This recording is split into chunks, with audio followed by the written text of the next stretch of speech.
ഹാറൂൺ റഷീദ് ഭരിച്ച രാജ്യം എന്ന് പറഞ്ഞാൽ ഇന്ത്യ, ശ്രീലങ്ക, പാകിസ്ഥാൻ അല്ലെങ്കിൽ ഇംഗ്ലണ്ട് പോലത്തെ ഒരു രാജ്യമല്ല. വലിയ സാമ്രാജ്യത്തിൻ്റെ അധിപനാണ് മൂപ്പര്. അബ്ബാസിയ ഡൈനാസ്റ്റിയിലെ വെൽ നോൺ റൂളറാണെന്നർത്ഥം. അത്രയും രാജ്യങ്ങൾ മൂപ്പരുടെ സാമ്രാജ്യത്തിൻ്റെ അധീനതയിലുണ്ട്. ആ രാജ്യത്തിൻ്റെ പകുതി ഭാഗം തരണം എന്ന് പറഞ്ഞാൽ അത്രയും വിശാലമായതാണ്. അങ്ങനെ നിങ്ങൾ ഒരു ഗ്ലാസ് വെള്ളത്തിന് കൊടുക്കുമോയെന്ന് ചോദിച്ചു. യെസ്, കൊടുക്കും അല്ലേ. അപ്പോഴാണ് നിങ്ങൾക്ക് ഈ വെള്ളത്തിൻ്റെ വില മനസ്സിലാവുക. പഠിച്ച് കിട്ടുന്നതുകൊണ്ട് തന്നെയാണല്ലോ നിങ്ങൾക്ക് വില തിരിയാത്തത്.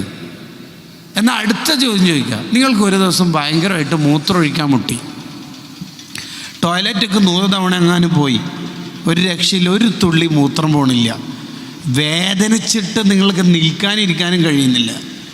എല്ലാവരും നിർദ്ദേശിക്കുന്ന വെള്ളം കുടിക്കാൻ.